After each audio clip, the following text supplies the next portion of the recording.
Hello, hello, hello. Welcome back, everyone. We just had the wondrous Amsterdam Pro Tour with Modern Horizons 3, the set that's been absolutely just changing everything. Josh, what do you think? You ready to take this beast down? Well, so yes is my short answer, and I've been working on some stuff. And hello, everybody, by the way.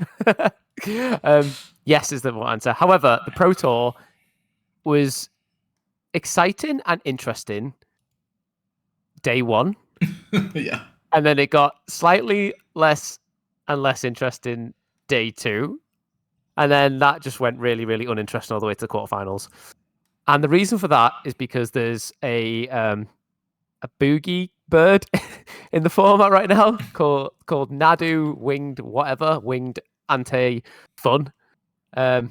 So basically, this deck dominated the Pro Tour. It was the most shown deck in the field, but not only was it the most shown deck in the field, it had something like a 58 or 59% win rate. So not only was it everywhere, it was also crushing everywhere, and the deck isn't the most exciting to watch. It was on the actual stream constantly because of how often it was being played. Yep. And it was, to me, one of the most boring Pro Tours to date. Very few, I think, that I can think of that might have been more boring for people to watch. Eggs comes to mind for that one. Yeah, we did talk about eggs, and I'm not from an era where that we've had. Obviously I went through Hogek Summer, obviously the scam Pro Tour and Worlds and all that good stuff. But I never experienced like the egg sort of meta, the boring Pro Tour. So that's probably a sign of my magic age, if it were. I'm sure lots of people have experienced boring Pro Tours, but to me, this was my first proper boring Pro Tour. I think I actually switched the stream off during the quarterfinals when I saw that it was only Nadu in the top four, and I was like, I'm just not sitting around to watch this. There's nothing interesting that can come of this. Like, I'm just not interested. It's reminiscent of like KCI, Yes. that kind of level of it'll eventually get there, I suppose. Yeah. But God, is it boring to watch? There's just nothing going on. There's nothing to commentate. Exactly. Yeah. So I started. Props to the commentators of the Pro Tour for making it as interesting as they could. I started sort of playing proper competitive modern when KCI was a thing. So, I mean, I said proper competitive. I wasn't like grinding GPs or anything like that. I was just started to actually take modern more seriously. And then when I was actually become more invested in it, that's when KCI ban happened. So I've not really experienced these sort of combo decks before, where I've just been like, ugh, this is so boring. Like, I know you're going to win eventually, but I need to just see if there's a window opportunity. And I'm not really a combo-minded player. Like, I just can't or don't play combo. So when I'm comboing off, I have to almost learn the combo as it's going as it's going off, and then retrospectively think, right, this is what I need to do sideboarding. This is what the options I need to do sideboarding wise. But yeah, it was really, really uninteresting and super, super powerful. Now, Hogak Summer, for example, and I said about the Rakdos scam sort of decks. Like, yeah, they were really broken, or were at the time really broken, but they weren't uninteresting. They weren't like in the Worlds, Jake Beasley, when he played this Duthie Voidwalker turn 2 and then turn 3 griefed his Ulamog, or whatever it was, away, and then played his Ulamog. Like that's exciting. Like, that's funny. Like, it's great. Like, it's not watching somebody playing solitaire. Absolutely. Whereas this was, unfortunate to say the least with what was going on. You kind of knew what was going to happen, but you had to wait in case they messed up, in case there was any issues, and the actual play pattern was not something very enjoyable for anyone. Especially in the Nadu mirrors, those were the worst. It was just who gets their pieces together first. There was some cool play with certain tools or pieces that some players had in their decks or in their sideboards to defeat the mirror. But aside from that, there wasn't a whole lot going on. It was we've seen it 1,000 times. Nothing new, nothing interesting, and they're going to get there.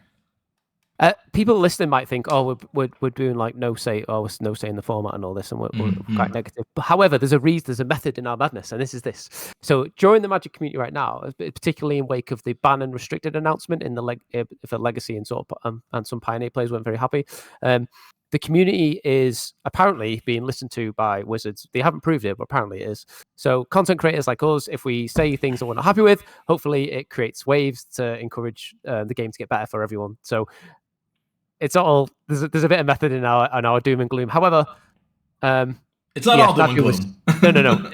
There were some really, really interesting decks, and one of the two most interesting decks I thought from that was the red green sort of prowess deck that I forget his name brought it, but it was a red green prowess deck, did really well, nearly top 8'd with it.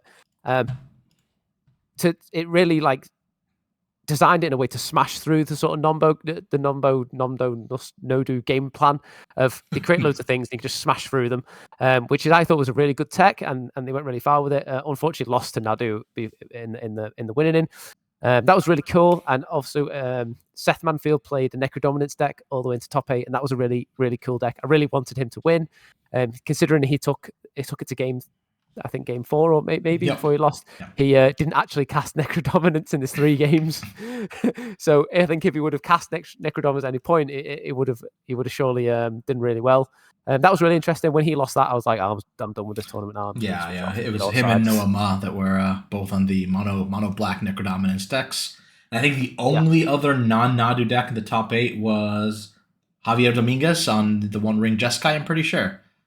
Oh, controversy about that. Did you know what happened? Oh yeah, dude. There was a lot going on in that one. Oh my god! I think the game with he missed. So what's that white? The Sun Speaker. Sun Cleanser. Yeah, for anyone who missed it, Javier Dominguez was in the forefront of 2 different kind of issues, both against him, not that he made the mistakes. Oh well, kind of.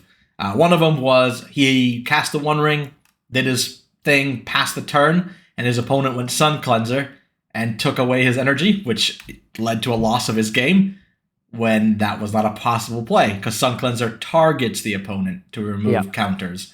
And, well, you can't target your opponent when they're under the protection of the One Ring. That was one of the things. The other one was there was a cheater that was found, unfortunately. It was Javier cast a Flage and dealt 3 damage to a 2/3 Necrogoyf. The opponent then casts a Not Dead After All to bring it back.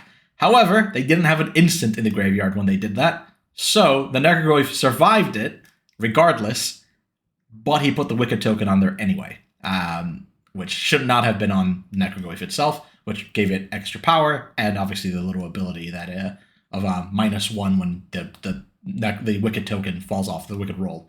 So that led to a lot of issues. I think that one was just before the top 8, whereas the Sun Cleanser was on the top 8, I think. Yeah, it was. Yeah. It was. I'm pretty sure it was the basically the game to win the match. Yeah. So yeah, I think if you would have noticed that, he would have took that game, I think, because he would have untapped and then it would have Wrath of Skies everything. Yeah. So the energy. So those who don't know, the energy is really important in his deck because he plays Wrath of Skies, he plays Galvanic. What's it called?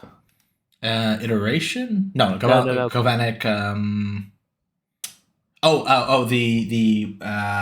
Galvanic Discharge. That's it. Yeah. Garrett Discharge. So basically, the energy is required to interact with their creatures and also wipe the board. And if he would have untapped after the Ring Protection, then he would have been able to wipe the board and surely stabilize. So that was a big thing. I was gutted when that happened because I really wanted him to do well. I thought he was flying the good flag against the Nadu threat, and I do like a bit of I know he's not an underdog, but you know what I mean. Like I prefer a bit of an underdog in this sort of sense of what it was. But yeah. The Pro Tour, it was fine. It was fun. Day 1 was interesting. There was loads of interesting decks. Some decks that actually really caught my eye. One of them, which was the one that Yuta Takanashi was playing, the Demi and Murktide deck. And it's something that I looked at that deck and I was like, I want to play this. And I played his exact list and I did fairly well with it online. No trophies or anything, but I changed it a bit. Because I've noticed that the problem with that sort of deck is that the big mana decks and the Jeskai sort of decks and all these and the Nado decks were just a little bit too fast for what I could do with, especially if I stumble on counter packages or counter spells or interaction, because it doesn't play any hand interaction. So I decided that I really wanted to attack the lands.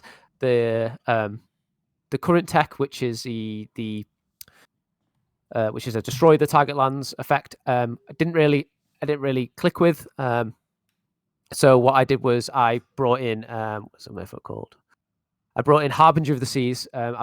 Originally I brought in 4, so I put 1 main deck and 3 in the side, and I absolutely played a league with it and a 5-0'd. It was amazing. I beat Tron twice. I beat there was randomly a Valakut deck, so I just beat that. And then there's 2 aggro decks. So I just end up winning. But yeah, Harbinger of the Seas. No one was expecting it in the Dimir build, and it just absolutely one-shotted some of those decks. I played it again today. I went 3-2. Making a few little changes until I get my list, but yeah, I'll post my updated list here that I've been doing pretty well with. But yeah, it's I saw that deck and I was like, oh my god, I want to play this, and he did really well with it. Like he went 7-3 or something. Yeah, I think there was 2 total Dimir Murktide players in the Pro Tour, and they had overall the highest win rate. Obviously, take that with a pinch of salt because of only 2 players, but still overall had the highest win rate. After that was Nadu. Yay. All hail the bird. Yippee-ki-yay. So it's one of the decks that I'm really excited to see. You know, the Psychic Frog is ridiculous, as we've mentioned a few times. Psychic Frog is especially with Murktide. I mean, it's just insane. The combination of making that Murktide grow. It's really exciting. And there was a few other little bits and pieces there. There was some Mardu energy decks that did all right. I think they're quite cool. I enjoy the look of them. There was... What was the... There was one deck that did relatively well that no one was really expecting. Okay, let me see if I can find it. Give me 1 second, guys. The energy decks, though, the aggro decks are really powerful. Like Boros energy, especially, yeah. Boros energy and Mardu are really a decks to really look into, because they're really loads for aggro decks. The Mardu version has the Thoughtseize, so hand disruption. Access to black is really powerful right now, and yeah, it's really cool. And the Boros straight build can just go off, especially with the Raptor, Amped Raptor. Like you can play that, and if you've got energy built up, you can just cast pretty much anything in your deck after the sort of Cascade-esque trigger resolves. Oh, it was Living End. Living End did surprisingly Living well. End, yeah. Sodek piloted Living End all the way to the... It didn't make the top 8. He was 21 points, so he did really, really well. Yeah. He went like 8-2 or something. Or something mental. Like, did really, really well. Yeah, and he wasn't the only one. There was 2 Living End players, I think, that did 21 points, which is amazing. It's really, really good. You know, a deck that no one was expecting to do even remotely well. Considering the sideboard hate for Nadu actually hits Living End as well. So a lot of the sideboard were playing Drannith Magistrate. Yeah. Not against Nadu, but against Storm decks, because Storm was one of those decks that was people highly anticipated, which it had a good showing, but only had like 33% like success rate or something. Mental, like how poor it did. Well. I think LSV was on it, and he regretted it. You know, he actually did all right, but he did regret playing Ruby Stardom, unfortunately. It's too easy to hit out. Like if you're remotely prepared for it, like it's just too easy. Like a Drannith Magistrate's like, you can't go off. Like they've started now adopting Bolt, something that I thought they should have adopted a long time ago. Having no actual removal in your deck makes it very easy to deal with you. So I'm glad that they're learning and adapting a few removal pieces here and there. Yeah. So they don't just lose the game on the spot. Do you know what they are playing now, which I find very, very interesting? DRC. Yeah. I mean, the original version actually had DRC before they introduced Wish. And then they cut it because, well, you need to put the wishes and a bunch of other kind of pieces to make that work. And now they're trying to find a middle ground. It has DRC, still has the wish package, and has some Bolt running around. Yeah. While it may not be as all in on the turn 2, just go, it allows you to actually play the game if your opponent has a hate piece, which I think is more reasonable. Yeah. It's. I mean, I lost to I think Tony Scapone the other day with it. 'Cause I think it was game 3, and then he got me low enough with the Darcys that I ended up just dying to just like incremental sort of damage anyway. And it was a really close game, but I thought it was really impressive what they were doing. Like just cycling through your deck as well. Like every time you cantrip, you cantrip and you scry. That's like insanely good. And, here's to show that the real king of MH2 1-drops was Darcy at the end of the day. Ragavan is rarely seen now. He's still around, but not nearly as good. Darcy, though, everywhere. Still kicking. Love it. Do you know what I did find interesting from Amsterdam, though, was the sort of other tournaments that they had, the sort of side tournaments. So they had the Open? Yeah, they had the Open. What else did they have? Let's have a look. They had like they had a Pro Tour qualifier, I believe, as well. They had a 5K Open. I think did they have a 10K as well? I think it was just a 5K. In the 5K, there was a Grixis aggro deck that did surprisingly well. That was his own build as well. Yeah, I mean, it was definitely not optimized. It has one Frog and one Tameo, but it's really cool, I think. Yeah, really cool. And I think I saw a Twitter post by that person. He said they hadn't played Magic in like 8 months because they were playing Locana or something else. And they said, I decided to just play this and with a build that he just had, probably reminiscent of the old Grixis Death Shadow days. And then, threw it together. And it did My well. son's here. Leo, do you want to come say hello to everybody? Come say hello to everybody. Sorry, guys. This is my son. Usually when I record, my lad is in bed. But because we had to record a little bit early today, he's awake and running around.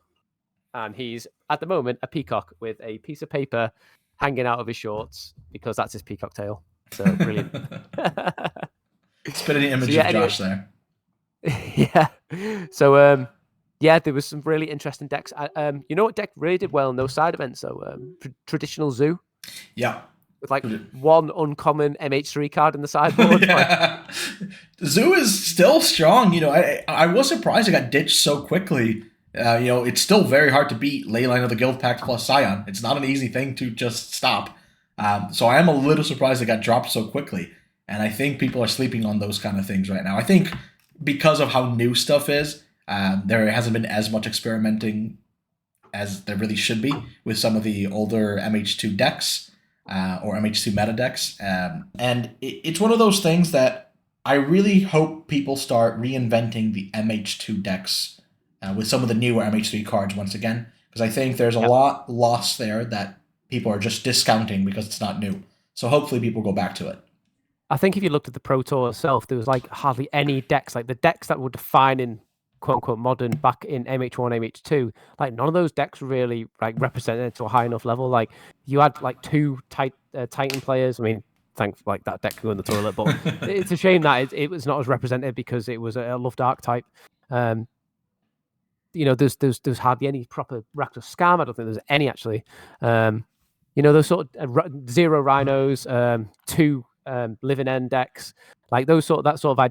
I know Modern lost its identity. I say Modern lost its identity from the Faithless Loot and Opal ban. But it just seems like Modern is now a proper rotating format. And I would say with the Skyon builds, the Leyline Skyon builds that everyone was like, oh my God, this is broken before MH3.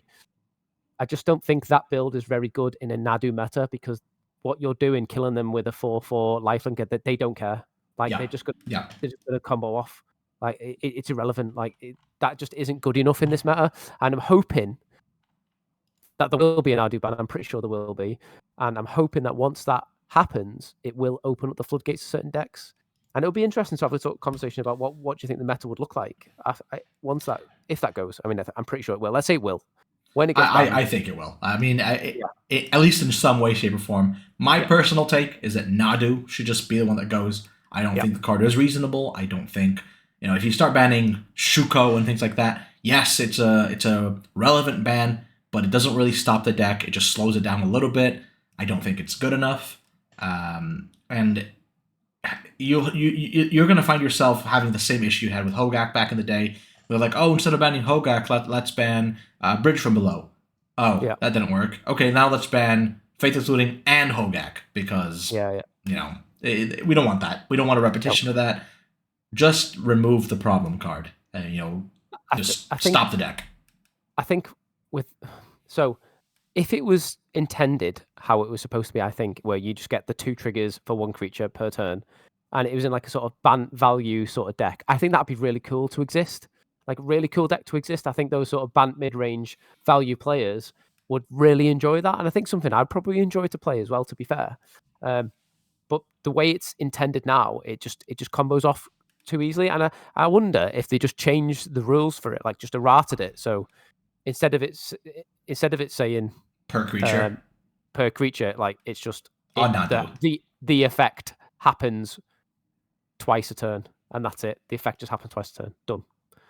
Overall, that'd be an interesting way. I mean, because Nado the card is already highly overtuned, right? It's a 3/4 for 3 mana flying creature. Hard to remove. Can't bold it. Can't fatal push it without revolt. Really hard to remove. Yeah. It's a good attacker, good blocker. It does everything that you want it to. So I don't think it's unreasonable to just remove the absolute ludicrousness from it. Yeah. You're still going to get your 2 lands untapped, or sometimes that's ridiculous. It's not a weak ability.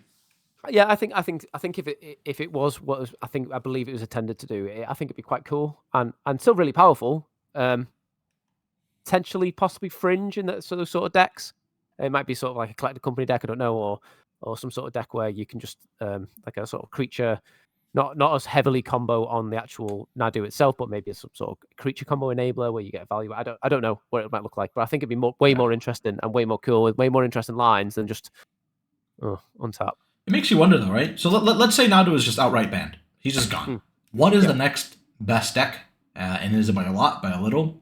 Is it fair? So the Jeskai build that Javier built, Javier Dominguez, would change because I think that was very tuned for the Nadu meta. Yeah, it was.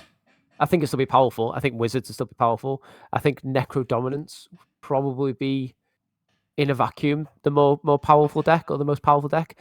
But I can see that. As you alluded to before, it can be quite easily hated on, not hated on, but quite easily interrupted. Yeah, Leyline of Sanctity, I think absolutely answers that deck really hard. Yes, Black has some enchantment removal. Not a lot of it is very good. Some of it you have to target the opponent anyway, so it doesn't work. I think it's only what's that first one they printed, which is you lose life equal to the CMC of the card. I don't know, but yes, that card, because I was looking at that card for Death Shadow. Let me see if I can find it.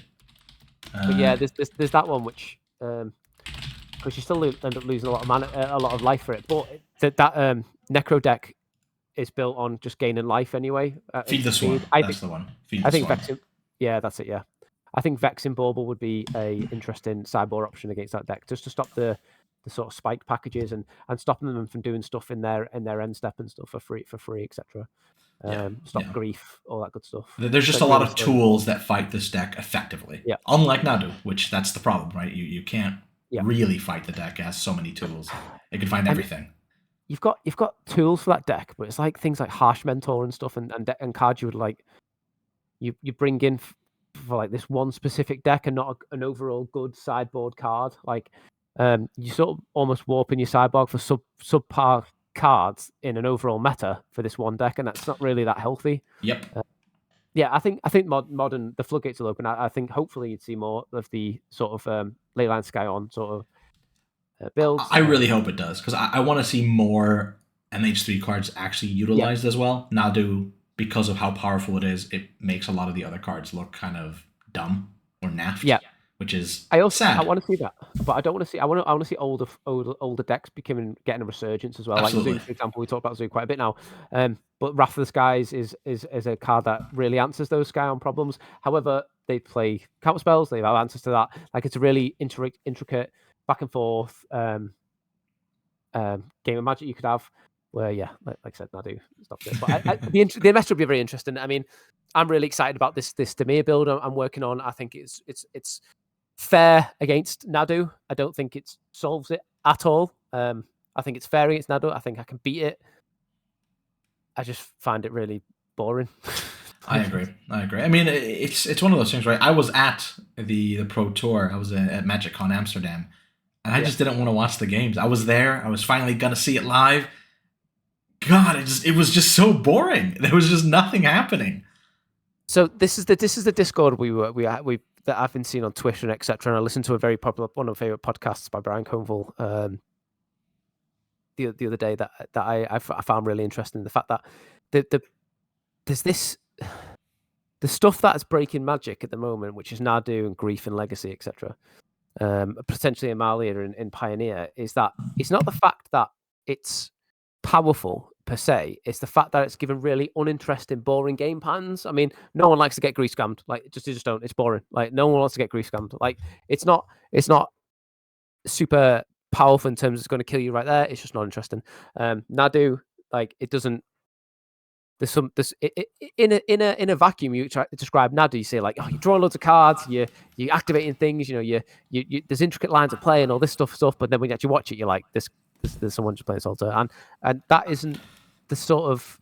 I think there needs to be an agency on playability in terms of enjoyment when it comes to looking at bands as well. Like, does the numbers represent a ban-worthy thing? No, no. Do people actually want this in their format? Do they enjoy it? The discourse is nobody wants it because it's boring. Yeah. Maybe that. I'm not saying they should ban solely on that. I'm saying that should be at least a consideration. As what I think. And something that all these kind of decks and things make me think about as well is how long until we get a players can't put cards from the top of the library into their hand kind of card, because it doesn't draw, right? It puts it into your hand. When will we get an effect that stops that? Or does one already exist? It's just too crappy. I don't think so. I don't think one exists at all.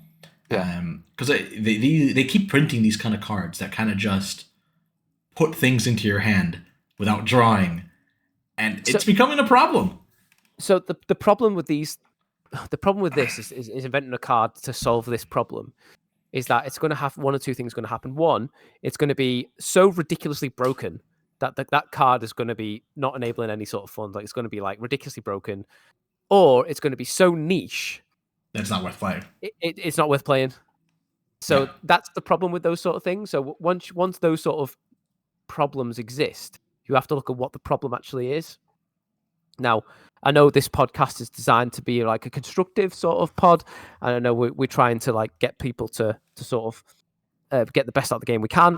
We're on that quest ourselves, but I do think that this is sort of time where Wizards needs to sort of intervene with my favorite format, once favorite format, Legacy, and also Modern. And I do think that if they're not gonna extend or change the way they do bans, they're going to release a set, give it 2 weeks, and then say it's fine, there's a new set, whatever. If you've got a 2 week or 3 week window after a set's released to give bans, and they're saying they're not changing a format because the set's just released, then their whole banned restricted sort of policy on when they do it, like 3 weeks after a set's released, is sort of flawed. Like, that can't be a reason, because a lot of the reasons across the board was MH3 just happened, we're not going to do any bans. They need to be more willing to either, I don't know, extend that or change the way they go about it, because you can't say we're going to ban something in 3 weeks, but then not ban anything because the set's only just come out. Yeah, absolutely. And, with Bloomburrow and Dustborn coming up, very, very close to each other, back to back, essentially, month, I think it's beginning of August, end of September, which I find ludicrous, by the way. The speed that they're printing these sets is insane to me. Yeah. And I think it's just after Assassin's Creed, the mini set in July as well. So this is insanity in terms of release schedule. I'm interested into what they had in mind, because these sets are created well in advance. So what did they imagine? What did they envision that was going to be happening in the meta? And how are they going to answer it? There's a lot of already powerful things coming that we see. I think the new Otter Rall, whatever it's called, from Bloomburrow is quite powerful, especially in a Pioneer metagame setting. So there's a lot of little tools. And then they released, I think, some sneak peeks from Duskmourn. There's that 3/3 red creature. Whenever it takes damage, it deals damage to any target. If a player's dealt damage this way, they can't gain life for the rest of the game. Yeah, there's a lot of interesting cards coming up. Like, are they expecting Life Game to be such a problem that they printed this? Well, Life Game is a problem right now. With Flage and that, yeah. So it's I mean, really interesting. In Pioneer, sorry. Oh, with Amalia, yeah, with Amalia. I don't think Life Game's a problem in Modern. I don't think it's a problem. I think Flage is a fine threat. I think Flage as a threat is fine.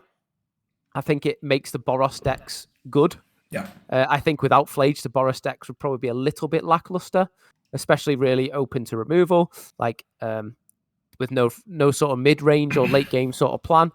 I think Flage is fine in the shells that it's in. I think Flage is fine in the control decks. If a control deck can tap out to play Flage, then you've probably lost the game anyway.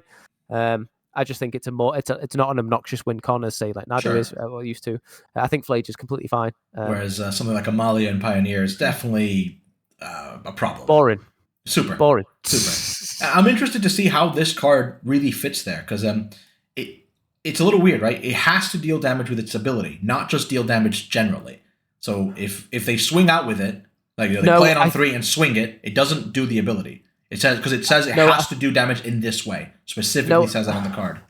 No, is that the card where if it deals damage in this way is what it says. Right, yeah, that's right, yeah. So if you to, I know bolt's not in the form, but if you to bolt it, you have to shock your own guy. Yeah, you can shock your own thing.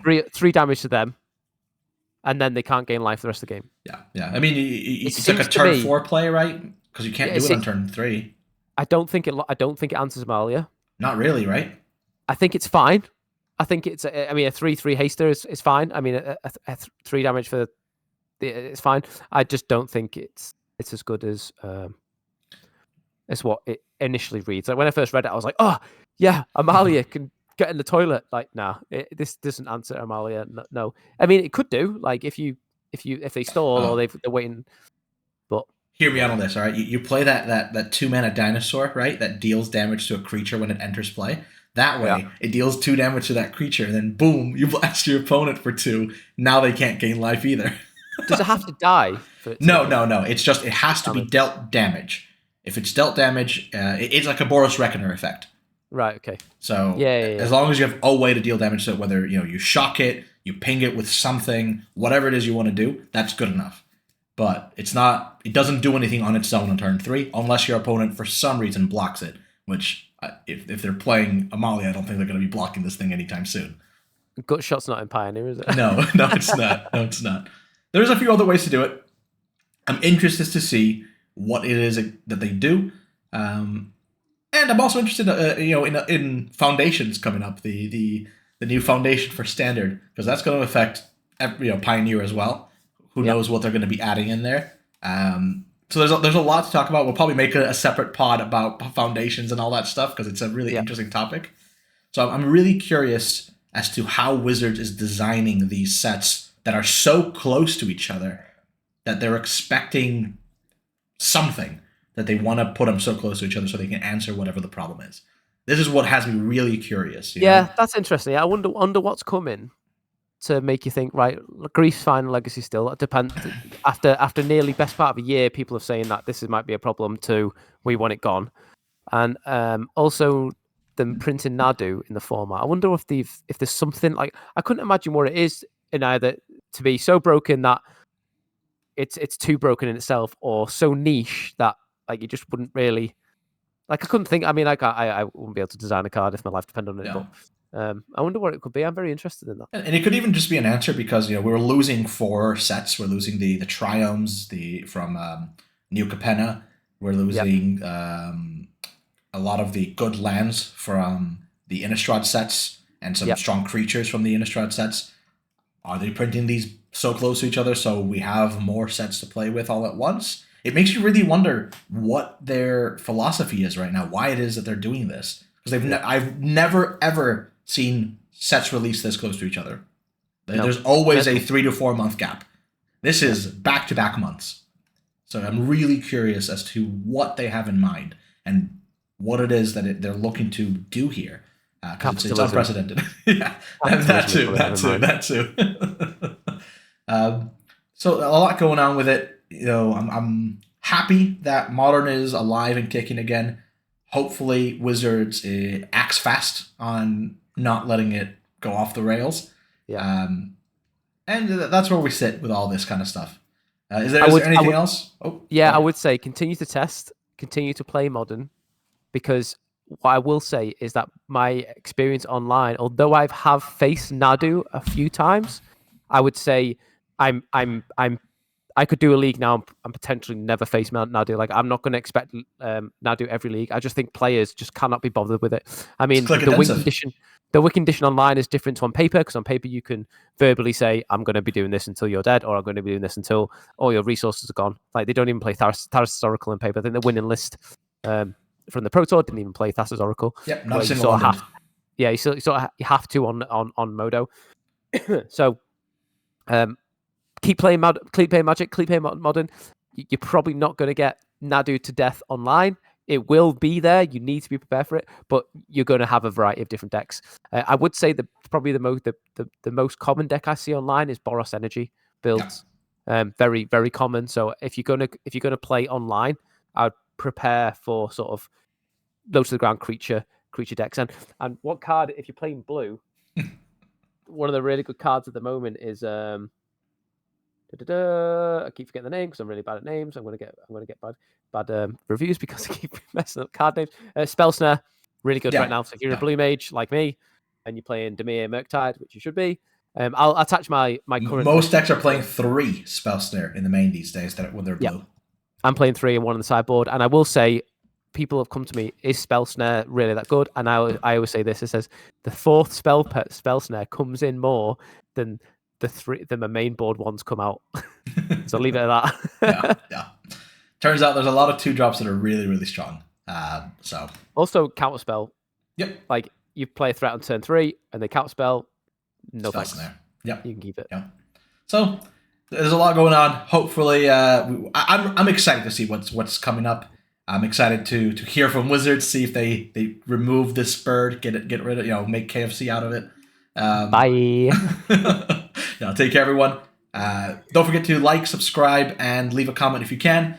And let us know what is it that you're brewing right now and having fun with from MH3. It's an exciting time, and we hope to hear from you. Take care.